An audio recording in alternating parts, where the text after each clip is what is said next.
We will hear argument next in Case 2015-66, Cassirer versus Thyssen-Bornemisza. Mr. Boyes, I understand you're participating remotely? I am, Your Honor. You may proceed. Thank you, Mr. Chief Justice, and may it please the Court. I begin with three simple propositions. First, respondent is a foreign state not entitled to immunity under Section 1605 of the FSIA. Second, Section 1606 of that Act provides that as to any claim for relief, such a foreign state shall be liable in the same manner and to the same extent as a private individual under like circumstances. Third, if the respondent were a private museum and every other circumstance were exactly the same, California choice of law rules would apply. It necessarily follows from these three propositions, none of which is disputed, that California choice of law rules must apply to the respondent. Any other rule would permit courts to apply different choice of law rules and thereby different substantive rules to foreign states than would be applied to private parties, resulting in the respondent not being liable in the same manner and to the same extent as a private museum under like circumstances. As discussed in our brief, even in the absence of such a clear direction from Congress, this court should not interpret the FSIA as intending federal common law lawmaking, and 20 years of experience with four circuits interpreting Section 1606 as written and applying state choice of law rules strongly suggests that respondents' speculation about problems that might arise is unfounded. But what is dispositive is that in the FSIA, Congress struck a comprehensive balance as to how claims against foreign states should be adjudicated. Even if possible problems with that balance were to exist, it would be for Congress to address them. I am pleased to respond to any questions the Court may have. Mr. Boyes, if we think that the District Court and the Court of Appeals did in fact apply Spanish law, would have applied Spanish law in the exact same way to a private person, wouldn't you lose? If my third proposition were wrong, that is, if the respondent, being a private museum, would have had federal common law applied to it, then I think the Court is right. That is, if the FSIA intended that state law be displaced even for private parties, and that were the structure of the FSIA, then it would be applied to both the museum as well as the private museum. I would agree with that, Your Honor. Thank you. Well, there are certainly situations where a foreign sovereign, the analogy that you're supposed to be treated like a private citizen, absolutely makes no sense. I mean, what if the issue is something to do with how you're managing your army? How are you treated like a private citizen in a situation like that? Whether or not you're properly denied asylum to somebody, how are you treated like a private citizen there? It strikes me that your case pushes that principle pretty far, and I'm not sure it makes that much sense across the board. Well, Your Honor, questions of how the state is managing its army or asylum would not come up in an FSIA action. Well, that seems to me to be avoiding the question a little bit. I'm sure you can imagine better than I can cases that would come up in that context that might not be a situation that could be replicated by a private citizen. Your Honor, I'm not sure I agree with that because you have to have commercial activity to start with, and so.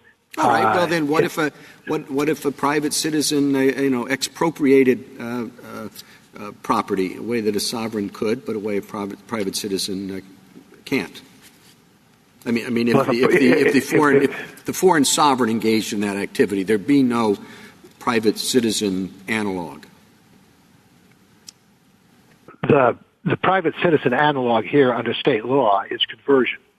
And the question is whether the private party or the foreign state is holding property improperly.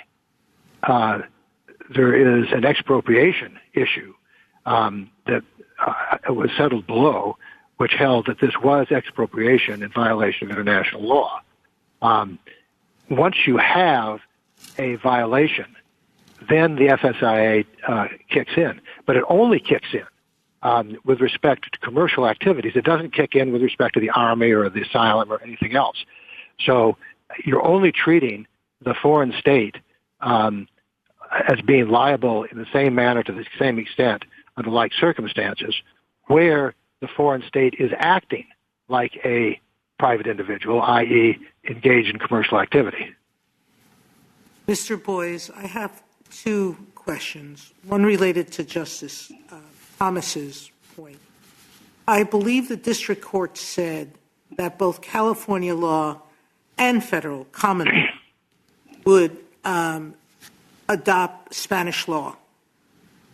Why is it that we're here if you lose under both? Because the Ninth Circuit did not reach that issue of California law, which we think was erroneous. We did appeal that finding, but because of the way the Ninth Circuit decided the issue of federal common law, it never reached that issue.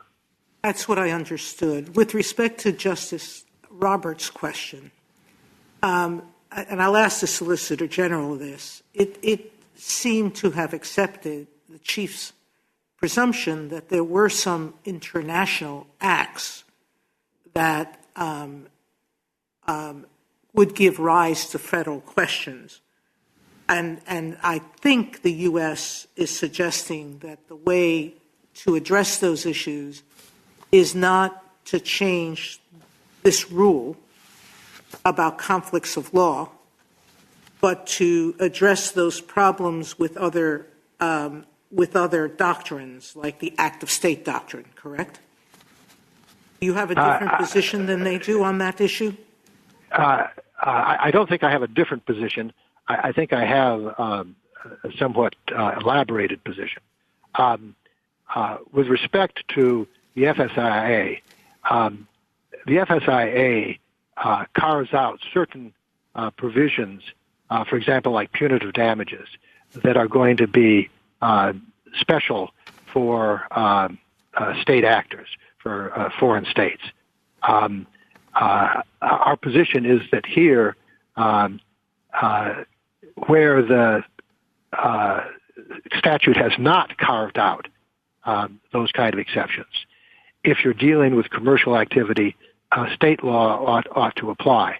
We don't think that there will be situations in which there would be a special rule for the foreign state than for the private actors. There might be situations in which under Act of State or comedy or any of a variety of other provisions, the court might limit what a private party could get, just as it might limit what a state party could get based on considerations of comedy, international law, and the like.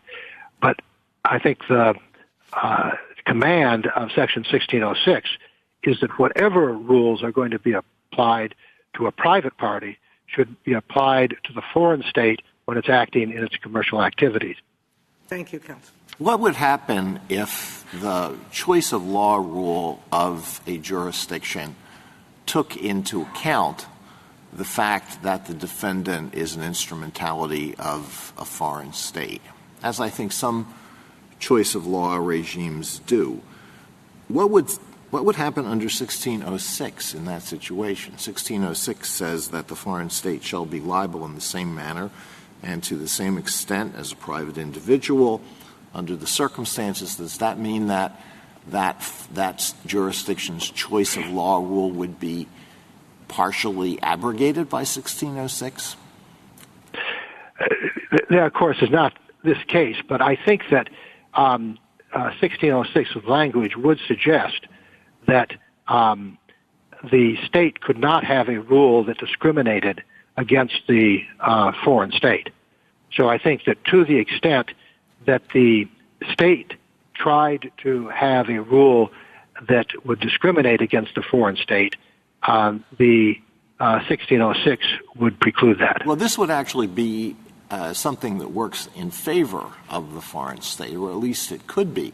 But doesn't that difficulty suggest that 1606 really should not come into the picture until after the choice of law decision has been made? I don't think so. I don't think so, Your Honor, because if it comes into effect only after the decision is made, you cannot have the state being held to the same manner and extent of liability. You would have a separate choice of law that would be created that would direct to perhaps a separate rule of decision. And that would mean that the state would not be subject to the same liability to the same extent under exactly the same circumstances. So I don't think that could be consistent with Section 1606. Well, there's another statutory provision that could lead to a victory on your part, and you do mention it, the Rules of Decision Act, but you downplay it. Yes. You highlight 1606. Why do you do that?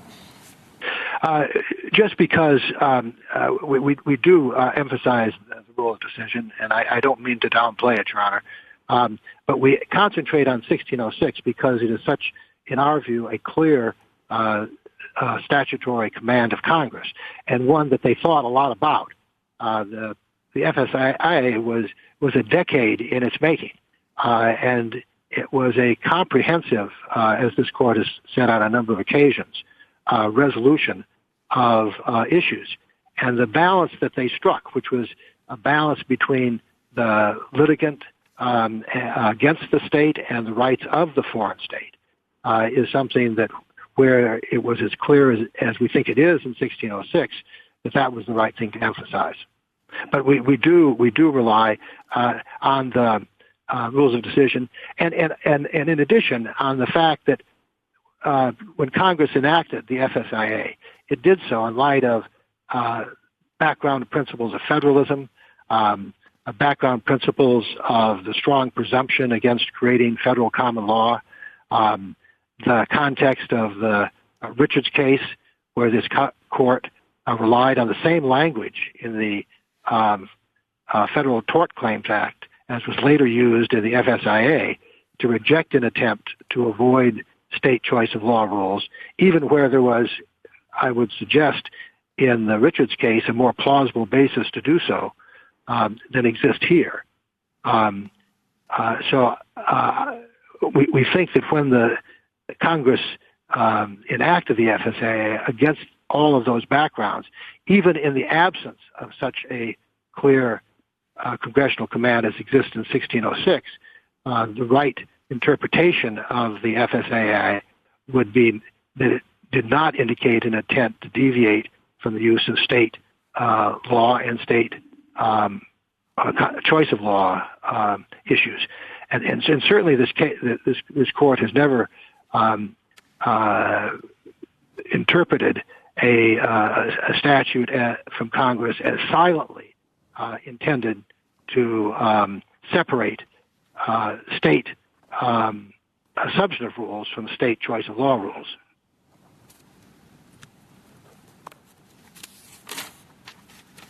Mr. Boies, some significant part of your argument seems to rely on a view that there's federal common law on one side, but only on one side. And I'm wondering whether that's right. Isn't there federal common law on both sides here? You know, the Claxon rule, which says look to state choice of law rules, that is itself a rule of federal common law, isn't it? I would have said Claxon was a decision to hold that the federal courts were compelled on grounds of federalism to apply state choice of law provisions. I don't think that this is a situation where there's federal common law on both sides. Well, I guess what I'm suggesting is that Claxon points to using state choice of law rules, but in doing so, it is itself an exercise of federal common law. That pointing to state common law rules is a federal common law rule. I would put it differently, with respect, Your Honor, that what Claxon is holding is that the state choice of law rules apply. Now, that is a federal decision, but I don't think it is a federal decision based on federal common law. I think it is a federal decision based on the fact that under Claxon and under Erie, there is not a federal common law that applies when the underlying action is a state cause of action. Mr. Boies, is it based on the Rules of Decision Act? Claxon, I mean. I don't believe that Claxon is primarily based on the Rules of Decision Act.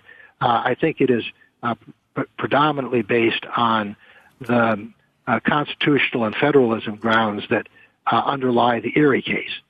And I think that Claxon, as I read it, was simply the recognition by the court that for the same reason that the federal courts were required to apply state rules of decision, they were required to apply state choice of law rules. Well, Mr. Boies, I understand that Claxon has been subject to some criticism, and why does it make sense if there is a federal interest in a state case, as there may be when you get to what after deciding the choice of law question, why does it make sense that the federal court is restricted in assessing the application of that principle to the merits and not on the question of choice of law? I think that the constraint on the federal court would be the same with respect to merits and choice of law, Your Honor. I'm not suggesting that it would be different. I believe that the constraint on the federal court is the same for both choice of law and the underlying rules of decision, and that this court has been pretty consistent in not separating those two. I think Claxon should be read as the court saying that just as Erie required a application of state rules of decision, it also required the adoption of state choice of law provisions. Justice Thomas? Justice Breyer? Just to see if I understand this, your client is suing for conversion and other things under California law. So we imagine your client, Mr. Smith, and Mr. Smith is suing a private bank in Spain, and you'd say, well, what law would apply? And the answer would be, well, he'd be in a diversity, he would have to bring a diversity action if he were in federal court in California, and they would apply. First, we looked at California's choice of law rules, and we're going to get into an argument about that. Would California, in fact, apply Spanish law, or would it apply California law? But the first thing we say is, what law would California apply? On the other hand, if your client were suing, basically, the federal law, suppose it had something to do with a bank account or something, and then it's an arising under case, so we imagine Mr. Smith suing the bank, and it's federal law because that's his basic claim, his underlying claim. And so then we would do what the Ninth Circuit did and say, well, it's a federal claim. He'd be in federal court arising under, and we look to what the federal courts would apply. What's their choice of law doctrine? Am I right or wrong? I think you're exactly right. Our position is that Mr. Smith's case against the private bank should come out the same way as our case against the state actor, recognizing that the state actor here is engaged in commercial activity. Justice Alito? No? Justice Sotomayor? No, thank you. Justice Kagan? Justice Gorsuch? Justice Barrett? Thank you, Mr. Boies. Thank you.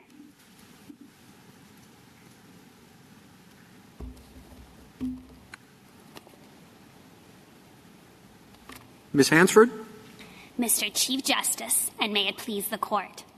Rather than creating an independent liability standard for FSIA cases, Congress directed that a foreign state should be liable in the same manner and to the same extent as a private individual under like circumstances. That language provides a clear answer to the question presented. As Justice Breyer indicated in his last question, if every fact in this case were the same, but the foundation were a private art gallery, everyone agrees that a court would use state choice of law rules to select the rule of decision for petitioner's property claims. Section 1606 requires the same treatment in a case against a foreign state. Now, that result comports with first principles. Unless federal law provides otherwise or Congress directly specified, state choice of law rules normally apply. But here, first principles are just icing. The clear language of Section 1606 easily resolves this case. I welcome the Court's questions. But you seem to suggest in your brief that if the interests of the foreign sovereign are not taken, if they're dismissed, that approach is too dismissive of those interests, we should look to other sources. We don't think there's any problem across the board in applying state choice of law rules. I think in a particular case, once the law is selected, the application of a particular law could raise issues of such interest to foreign policy that is a basis for creating federal common law on that particular issue. And the active state doctrine is the perfect example of that, what the Court did in Sabatino. But we do not think that applies across the board for choice of law rules. And while a respondent in their brief suggests that using state choice of law rules somehow fails to give sufficient weight to foreign policy concerns, we just don't think that is correct. We think that in the 30 years that this has been the rule in the Second Circuit, we're not aware of any concerning decisions at the choice of law level. And in fact, of the leading decisions, the two decisions in the Second Circuit, Karaha-Bodas and Barkonchik, and the Ovasi decision in the D.C. Circuit actually used state choice of law rules to select foreign law. And somewhat ironically, the leading case in the Ninth Circuit, the Schoenfeld decision, used federal choice of law rules to select California over Mexican law. And in that case, it was actually the foreign instrumentality that was arguing for state choice of law rules. So I think the idea that there is something inherently in tension with foreign policy concerns of using the normal framework is just not borne out in practice. Well, I have to say, it does surprise me that the representative of the federal government can't envision a situation where it may be contrary to their foreign policy to apply a particular state's choice of law. Now, I understand that may be unusual, but you seem to think that the federal policy is always going to be to apply the foreign law. Citing those cases where they did, contrary to their own state law, as examples about why this is consistent with the federal government.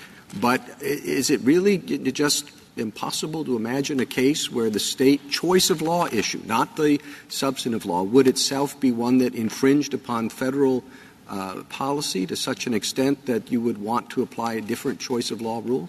No, Mr. Chief Justice, it is not impossible to imagine. And I can give you an example, but before I do, I just want to note that that issue can arise at any stage. It can arise as to any merits rule. Once law is selected, the application of a particular law could infringe on foreign policy concerns. And we don't think, and I think nobody has suggested, that is a reason to create substantive federal law of liability under the FSIA instead of using state rules. So we think that if that situation were to arise, it hasn't so far, but if it were to arise, those normal principles would kick in and would take care of that. And so to give you an example. Even at the choice of law stage? Yes, even at the choice of law stage, our basic submission is that choice of law is really no different than any other aspect of state law. And because Congress has made the judgment to defer to states' policy judgments in general, there's no reason to carve out choice of law principles from that. And I think that the reasoning of the Claxon decision goes to that. I think the most closely analogous context is really the Richards decision under the FTCA. And I think that is a way to avoid those difficult questions that you were raising, Justice Kagan. Instead of looking all the way to Erie and Claxon, look at what the court did in Richards. And there the court said that the FTCA, because Congress has shown an interest in tying matters so closely to state policy judgments, we'd really need a pretty specific indication to think that choice of law would be treated differently in this type of interstitial legislation. Ms. Hans, I'm sorry, were you I mean, I'm not sure my question matters at all. In fact, I suspect it doesn't. But I guess I would like to know, what do you think Claxon is? Is it a constitutional decision? Is it a statutory decision in the way Justice Barrett suggested? Or is it, in fact, a federal common law rule? Claxon may be a federal common law rule itself, but I don't think that means that it empowers courts to create federal common law. I think it does the opposite. So I think that those two points come apart, and that may be why it doesn't ultimately matter to this case, even if we're looking at it in terms of first principles. Exactly, Chief Justice, just out of interest, imagine a state, let's say California, or make up a state, Massachusetts or something, and it has a choice of law rule which is under no circumstances will a court ever give any weight whatsoever to the rule of Myanmar. Okay? That's their rule. And that might interfere with the policy that underlies this, and maybe it would be preempted. I don't know what the ground would be exactly. It's sort of like there was a case, out of Massachusetts. But that could be, I think, the kind of thing that would raise the question. Absolutely, Justice Breyer, and that's exactly where we think those principles we lay out at pages 21 through 22 of our brief would come in. So how that would be analyzed is, does that law represent Massachusetts creating foreign policy in a way that is preempted either by something specific or some sort of field preemption? And it would be very much the Garamendi-Zernick line of cases, and it would apply the same way to a choice of law rule. Because this is a choice of law rule, there's also the additional layer that there would be the due process type of analysis if that choice of law rule was used to apply Massachusetts law to something that doesn't have a sufficient connection. So you have that additional check. But just in the same way that you would apply that to a substantive rule down the line in an FSIA case, you would apply it here. And one other point on that is a lot of these foreign policy types of considerations could come up in a case against a private entity as well. If the foundation were a private gallery, I think a lot of the same foreign policy considerations would come up. And so there's really no silver bullet here of creating FSIA-specific choice of law, because the same issues would come up in a case against a private entity located abroad. Would you be less comfortable with the position you're taking if at some point in the future the court were to say that federal law cannot preempt state law simply based on federal interests that are not embodied in a statutory provision that actually conflicts with state law?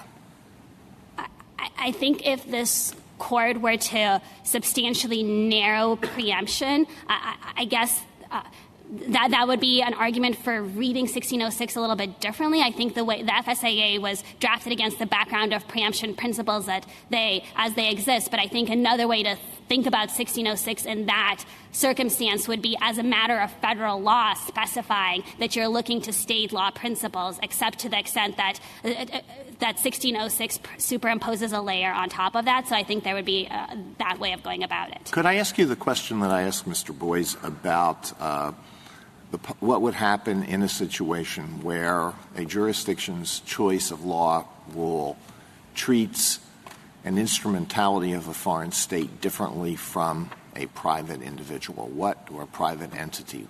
What would happen in that situation? I agree with Mr. Boyes that Section 1606 essentially says look at the law that applies to the private entity or the private individual and apply that law to the foreign sovereign. So I think that's the normal operation of it. I think that's generally how it's understood in the FTCA context, which has the same provision that if the law does draw a distinction between public and private, you look as a general matter. Now, I will note that it's possible that there could be some particular sensitivity, some extra FSIA principle that would operate against that in a particular case if there was really a sensitivity involved, but I think that is the import of the plain text. Well, in light of that complication, why isn't it simpler to analyze this case just under the Rules of Decision Act? You could analyze it under the Rules of the Decision Act, Justice Alito. I think because the Rules of Decision Act says unless law provides otherwise, and we think that Section 1606 does provide otherwise, and we think that this equal treatment principle is the preeminent principle here, we think that that's the most direct way to get there. Well, do you think there's some problem with analyzing it under the Rules of Decision Act? What is the problem? Is the problem the opinion in Claxon? Can't Claxon easily be understood as simply based on the Rules of Decision Act?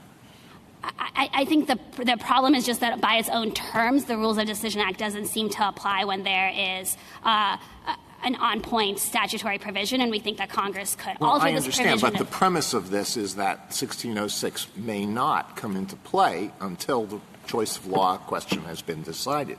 And I would push back on that point, Justice Alito. I think that it does not work as a matter of statutory text, but I also think the Court has already crossed that bridge in the Richards decision because it did interpret the identical same manner and to the same extent principle as applying at the choice of law stage, and in fact as the primary reason for incorporating state choice of law principles. So that question that Justice Thomas asked, I do think Richards is an answer to that, as well as just the textual principle that you can't impose liability in the same manner if you're using fundamentally different rules.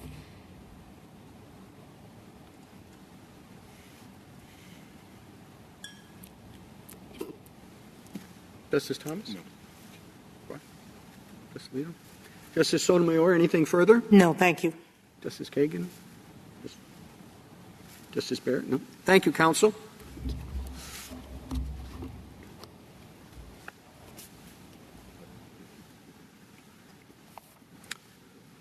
Mr. Stauber? Mr. Chief Justice, and may it please the Court. Nothing in the Foreign Sovereign Immunity Act or its foreign affairs origins mandates that federal courts sitting in judgment of a foreign state's private or public acts must employ a forum's choice of law test. Where the forum has little or no connection to the claims or the basis for jurisdiction, and the test ignores the federal and foreign concerns that underpin the FSIA. In the absence of an explicit statement, Congress did not intend that California's choice of law test should determine the substantive law to apply to a foreign state alleged to have committed a wrong within its own borders. But for Mr. Cassirer's retirement to San Diego, California would have no interest in this case.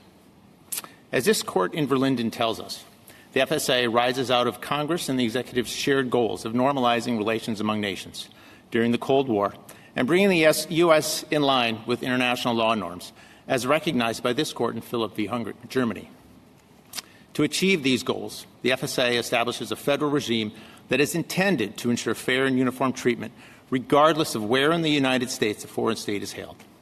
Because it implicates foreign relations, the choice of law analysis fits comfortably within a discrete, recognized federal common law enclave, one that does not intrude into an area of traditional state interest. Once federal common law determines the proper substantive law, that law is applied to the foreign state in the same manner and to the same extent as a private party under like circumstances. The foreign state doesn't get any special treatment in the court's liability analysis. Section 1606 relates to the application of substantive law, not to the choice of law test, the precursor to the liability analysis that determines which substantive law to apply. Claxon recognizes that federal courts exercising diversity jurisdiction must apply the forum's choice of law. But FSIA cases do not arise under diversity jurisdiction. Moreover, Claxon's stated goal of deterring plaintiffs from shopping for a more favorable forum by taking their state law claims across the street to a federal court is not relevant, as Congress wanted FSIA cases to be litigated in federal courts. I would be happy to address any questions that the Court may have. Counsel, I don't quite understand how the sovereign that can be treated in the same manner as a private individual if you apply different choice of law rules. Well, Your Honor, in the context of a private party is before the court on diversity. A foreign sovereign is not before the court on diversity, but as Verlinden tells us, is more before the court akin to a federal question. Therefore, to put the private party and the foreign sovereign in a like circumstance, we actually have to put the private party in a foreign or more akin to a foreign question in order to get them into a like circumstance. And in that case, federal common law would apply the choice of law test, not a forum states. I guess I don't understand the premise of your answer. I mean, you seem to be suggesting that we should understand this as a federal question case, but these are not federal question claims. These are state claims. Correct. The underlying so why should we think of it as like a federal question when this suit is not based on federal law? Because but for the Foreign Sovereign Immunity Act, the foreign state would not be before the United States federal courts.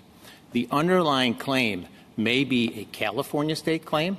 It may be, in this case, a Spanish foreign claim, which is why, as the Court was discussing earlier, you have to always see it through the lens of the foreign state and the fact and the manner and the treatment in which it was brought and held before this Court. Only in that context can then you have a like circumstance where the plaintiff is likewise not on diversity before the Court, but in some question that brought it before the Court, addressing a particular concern. But that seems to be treating the foreign state in a way that's it's really the opposite of the way the FSIA instructs in 1606. Because what I take 1606 to essentially be saying is, once you've decided that the sovereign immunity doctrines of the FSIA don't apply, the foreign state really isn't very special. And your answer to Justice Thomas was essentially to say, yes, even once sovereign immunity does not apply, the foreign state is extremely special and has to be treated differently.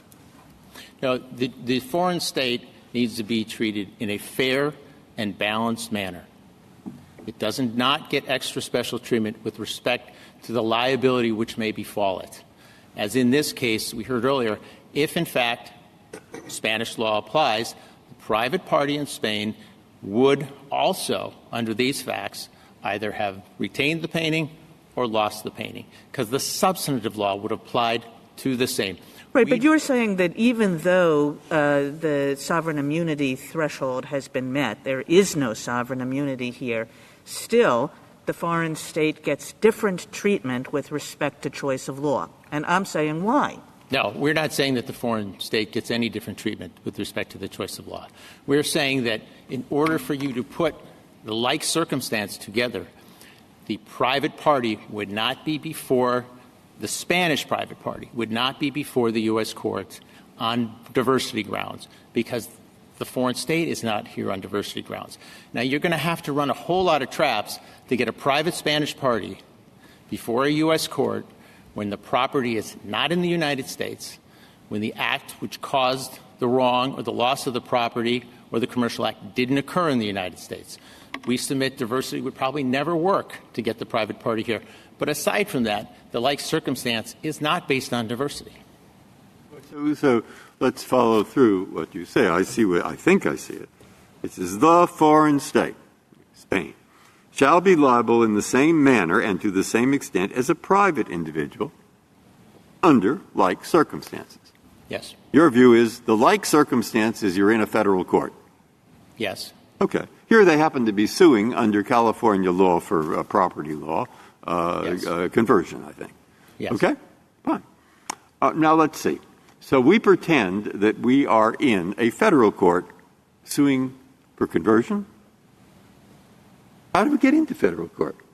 I mean, it's sort of interesting. I mean, is it supposed to be an arising under case? Do we pretend it's arising under? Maybe we should pretend it's a bank conversion case, in which case maybe the law of the Vatican applies. I don't know. I mean, how do we do this? It sounds a little complicated, your view. At least the opposite view is simple. You say what it was. It's a state claim. State claims belong here under these circumstances under diversity jurisdiction, and so we apply California law. Okay. But what is your view? We don't even know what the claim is supposed to be. Right. Your Honor, Your Justice, we would submit that our view is actually the simpler view. Because if you have a uniform federal common law choice of test that will apply in all of the federal circuits and therefore apply in all of the 50 states, then you will not end up with a disparity of treatment for a foreign state regardless of where it appears. Okay, the only problem with that is I can't think of any private individual who would be treated that way. Yes, Your Honor, you would be treated, Justice, you would be treated differently on your choice of law test, in particular on a state forum with bias towards the private party if you were in Kentucky or if you were in Michigan. And at the present time, the choice of law test by forums, the majority use the restatement, which is used by the federal common law approach. And we can never forget that the underpinning reason for the Foreign Sovereign Immunity Act was to take both the executive branch and the courts out of the ad hoc basis of disparate treatment of foreign sovereigns on a case-by-case basis. So our approach actually brings predictability, uniformity, and prevents the hostile outcomes, which we submit you do not actually have a resolution for. Because as this court, most recently in Philip v. Germany and in Simon v. Hungary, passed on the question if international comedy is an available affirmative defense. And in fact, as the Turkish government recently learned in the Washington, D.C. courts, international comedy was not available to us. This case, we would submit, is a test case for you in the study that after the fact, stepping in by the United States or by the courts later in a case to remedy what could be a constitutional violation or an overreach of a state in its territorial interest does not work. This case was originally filed in 2005. We didn't get to the choice of law question until 2015. So the foreign state has been in litigation for 10 years, no longer has international comedy available to it, and foreign states do not enjoy, as a private party does, the benefit of due process. If this is to be decided under federal law, federal common law, who is going to decide that and on what basis? If this is to be decided under federal common law choice of law?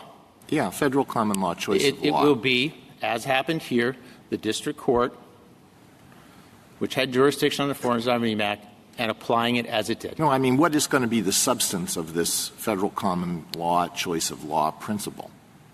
What is going to be Where the are we going to find it? We'll find it where we now find it. We find it in the restatement. Why? Because that is where the federal courts have decided to look. Why? Because those are the principles which take into consideration the international relations which underpin the Foreign Sovereign Immunity Act. Well, what if the Ninth Circuit says we're going to look at the second restatement, and another circuit says we're going to look at the first restatement, and another circuit says we don't like either of those, we're going to develop our own choice of law rules? Would we have to decide what the choice of law rule is? I think that is where this court is very well positioned to set forth a uniform choice of law rules in the federal common law. Why are we well and the foreign positioned to do that? That involves serious policy questions, doesn't it?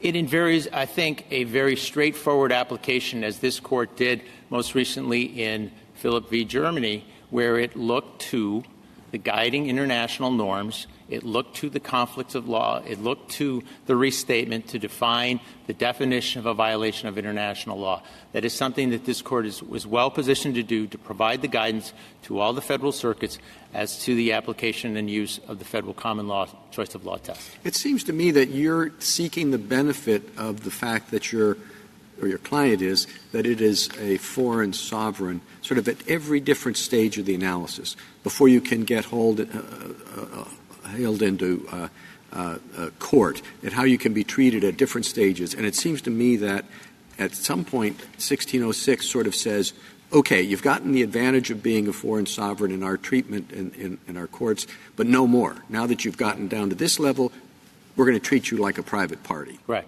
And that should extend to choice of law issues at that point as any other. We would submit it doesn't trigger until actually you get to the substantive law, which is the choice of law. Not the choice of law, but actually the substantive law that applies. The choice of law and the substantive applicable law are not necessarily one and the same. They may be in Claxon, they may be in diversity, but that is not for which we do sit. And therefore, the overarching policy that drove the Foreign Sovereign Immunity Act in 1976 was in fact that a foreign state — we're not asking for special treatment, we're not asking for different treatment. Once we're before the courts, we're asking for fair and balanced treatment, but always acknowledging the fact that we are a foreign state. And we never leave that distinction behind. Where do you get that from? Where you draw the line and you say, well, 1606 doesn't kick in until after the choice of law question? Where do you get that from? Is it from the words of 1606? Is it from some idea of legislative history? Is it from some idea of good foreign relations policy? Where is it coming from? I would say, Your Honor, Justice, is coming from all of those. First of all, the Foreign Sovereign Immunity Act, when Congress drafted it, in its legislative history, it speaks ultimately in its adoption not to Claxon. It, in fact, removes the foreign sovereign from diversity. It could have simply added to 1332 and included these types of claims. It did not. It created 1330, which is not based on diversity. I would submit it's in the language itself. The language does not state that you use a state forum's choice of law test. It simply states that you treat the private party and the foreign state as to its liability. Right, but you're not going to be liable in the same manner and to the same extent as a private individual if two different sets of law are used. That's correct, Your Honor, but they're not going to be treated as in the same manner and the same as a private party if they're now shifted over to a diversity setting, which wasn't the basis of jurisdiction in the first place.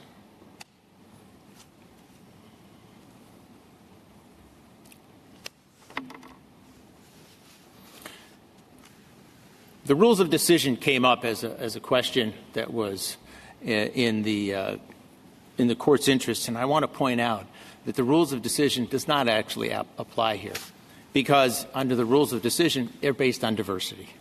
We are not sitting here in diversity. The rules of decision were passed in 1908. They precede the Foreign Sovereign Immunity Act of 1976. I also want to point out that the Foreign Sovereign Immunity Act, as this court in Verlinden tells us, applies to both U.S. citizens and non-U.S. citizens. In that scenario, as we know from the Holy See case in the Sixth Circuit, you may have a situation where you have a class action, and class actions are starting to arise in this expropriation context. And in a class action, from this court in Schutt, we know that each individual plaintiff is subject to a separate choice of law test. So what will happen here in this scenario is you would have in any one of the cases that are coming up in which a plaintiff is a foreign citizen, but this court takes jurisdiction under the Foreign Sovereign Immunity Act, you would have a state's choice of law test applying to decide what the substantive law is to, for example, a Spanish citizen who's filed a case against the Kingdom of Spain. Or in the case that is proceeding now before the District Court of Columbia in Simon v. Hungary, you would have a Hungarian citizen who is a member of the class, and their choice of law test would be based on D.C. as to their case against the Hungarian state. We submit, Your Honors, that the foreign relations concerns that drove the creation of the Foreign Sovereign Immunity Act are the same foreign relations concerns that continue to drive its application today. And the use of a state law forum choice of test is not called for, required, or mandated by Congress or by the statute. Can't the various considerations that you've been talking about be applied fully at the liability stage? Why is it necessary that is it the only way you can protect the foreign interests if the federal government, for example, has that interest, is at the choice of law stage? Can't those be taken into account when you get to the substantive law? I mean, if there's some problem with the state choice of law because the choice they've chosen is one that prejudices foreign sovereigns in a way that's contrary, as our federal government would say, to the national interest. Why can't you take that into account at that point? You can take it's it just a starting point, sure, in other words. You can take it into account, Your Honor. We're not saying you can't take it into account, but we're saying that you need to, in order to provide predictability and uniformity, which is one of the tenets of the Foreign Sovereign Immunity Act for the foreign, they need to know once they're hailed into the U.S. court, whether they're hailed in Arizona, in Iowa, in Michigan, or Kentucky, that they're going to be treated fairly and they're going to be treated the same. To find that out 10, 12, 15 years later after the litigation has been going on undercuts the very policies of the Foreign Sovereign. I think it's pretty fair at that stage to tell them you're going to be treated the same as a private party when it comes to the question of choice of law. Now, maybe you've got a special argument about based on your foreign status, and you could raise that when you get to the point. Say, okay, choice of law is this, and you say, well, here's why it doesn't protect our interests, and maybe you get Ms. Hansford's client to come in and agree with it. I just don't know why that has to take place at the choice of law stage. Because you would end up with a different outcome, disparate treatment to the foreign state, if it was hailed into a different state. If this case had proceeded in New York, where Mr. Cassirer first moved to when he came to the United States, we would have a different outcome. If this case proceeded in Ohio, when he moved there in the 1950s, we would have a different outcome. But for the fact that Mr. Cassirer chose to retire to California, we now have a third different outcome. That is not consistent with the concerns that were being addressed under the Foreign Sovereign Immunity Act. And we would submit one line in 1606. Welcome to the United States. That's how the courts work. And a private citizen in the United States moves from New York to Ohio. The law that applies to him is going to change as well. And we're dealing with a law that says you apply the law to the foreign sovereign as if a private party. And the alternative is what we have said is an unusual situation where you're asking the courts to devise their own body of law that's going to apply in this situation. We don't think we're asking the court to devise its own body of law. We think we're simply asking the court, the federal court, which is sitting within a unique federal enclave of foreign affairs where it is precisely strong and well-reasoned to sit in, to create a uniform application choice of law test to apply to every foreign state. Counsel, you suggest that if you should lose on the choice of law question, that there are, in fact, constitutional constraints in this case that would prohibit the application of California law. Your friends on the other side say those arguments have been waived. This litigation's been going on long enough, and we shouldn't take those up or allow those to be presented on remand. I wanted to give you an opportunity to respond. I appreciate that, Your Honor. We do not think those questions have been waived at all, Your Honor. As we articulated earlier, due process is a question that is always at play. The question due process is always in play until you fail to raise the argument. Well, we did raise the argument. Then it usually isn't in play. So was it in play? Was it preserved below? What have you got for me on that? Sure. We would submit it was preserved below. We have consistently argued and presented to the court the due process concerns about the application of a California statute which would divest the foreign sovereign's agency or instrumentality of the property right, which was already vested at the time this case was brought, if you end up applying California law. And it's not until that application of California law comes into place that you have the constitutional due process violation. How long has this case been going on? And This case, Your Honor, started in 2005, and it has been going on now for 15 years, which is why we submit it is precisely a case that is ripe for this court to affirm the Ninth Circuit's application of in this particular case, the federal common law choice, and in particular, since it landed both under the California choice of law test and under the federal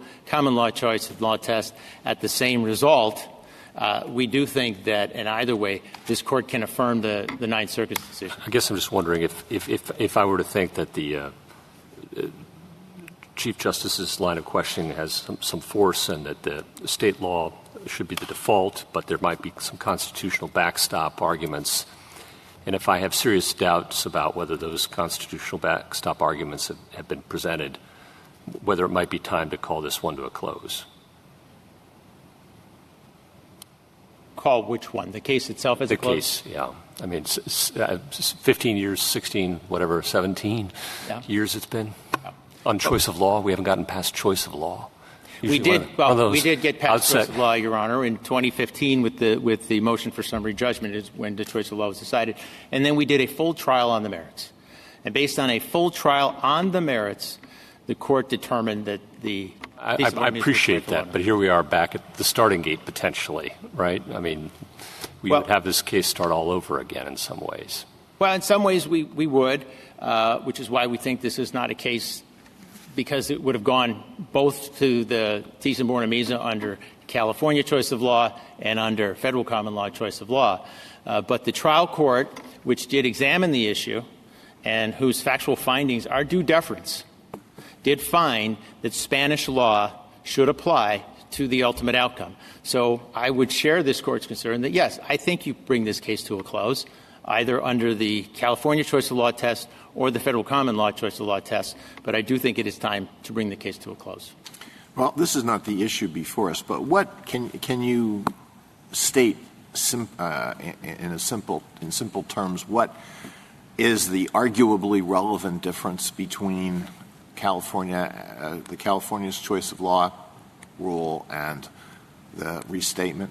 Yes. California's choice of law rule test does not take into consideration the very federal and international concerns which are taken into consideration under the federal common law.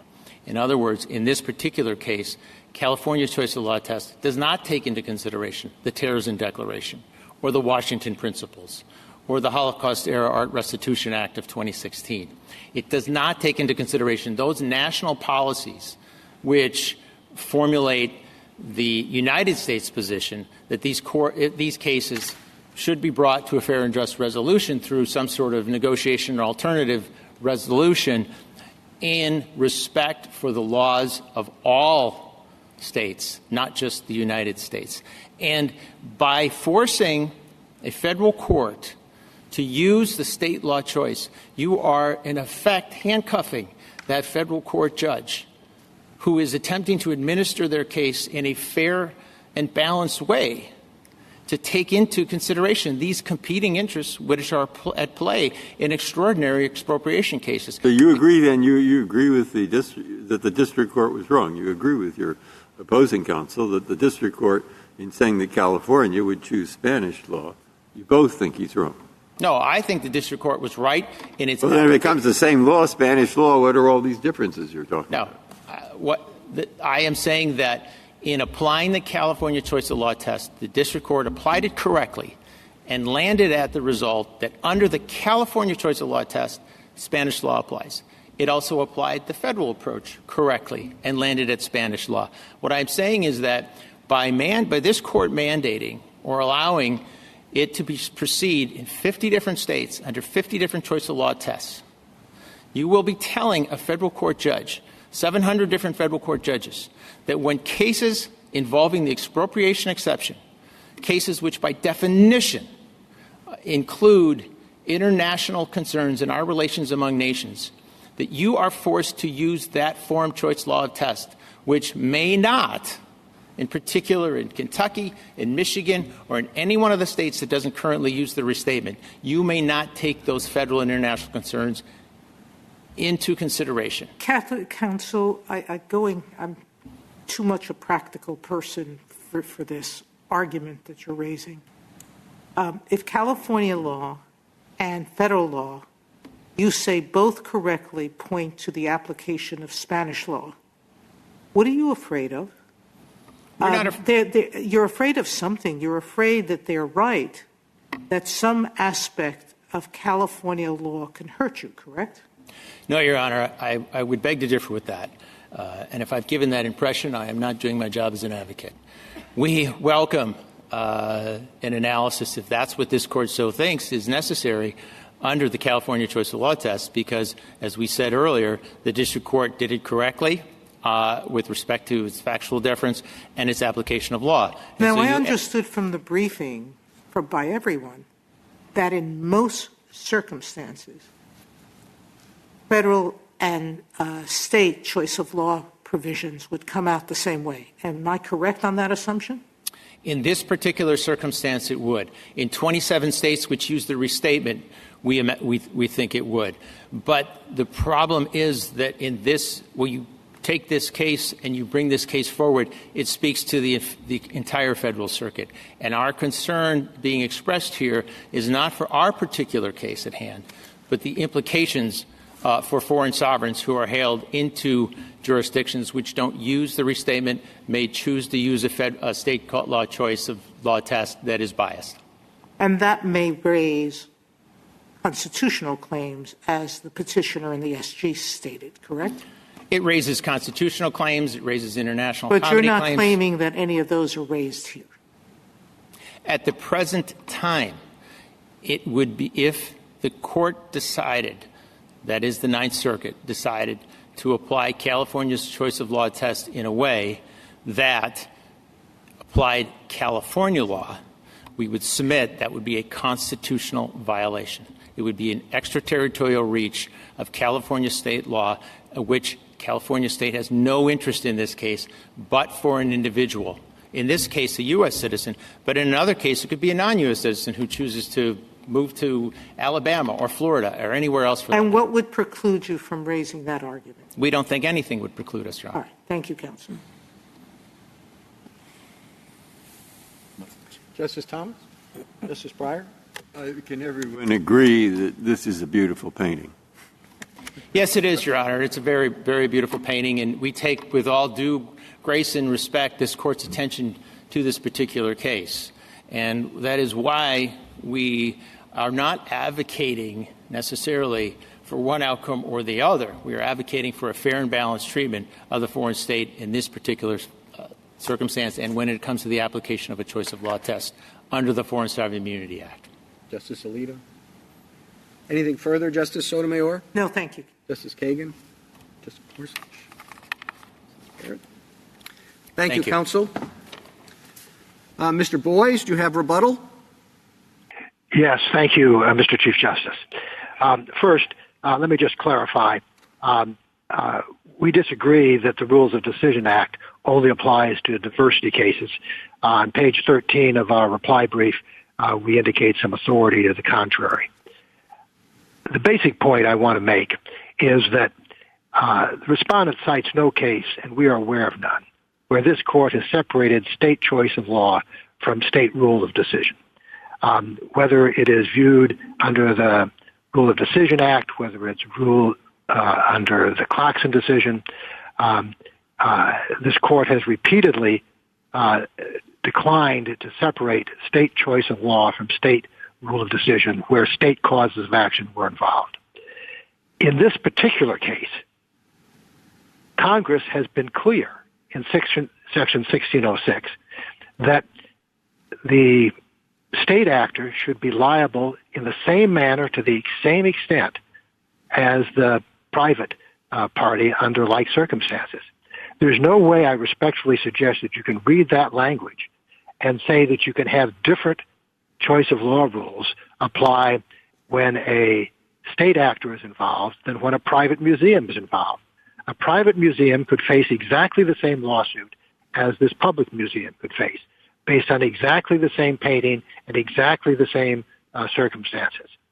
And the command of 1606 is that ought to be, the same rule ought to be applied. Whether it is a good rule or a bad rule is for Congress to decide. The arguments the respondent making are fundamentally arguments that 1606 should have been drafted differently.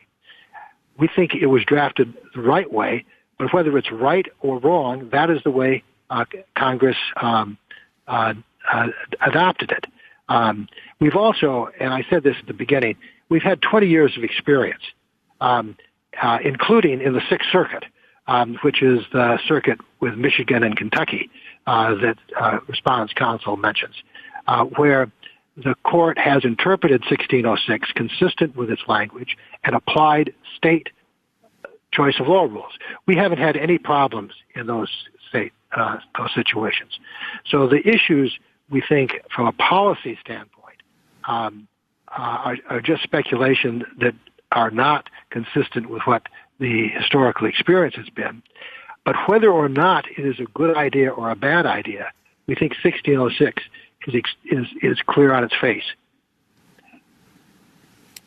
Thank you, counsel. The case is submitted.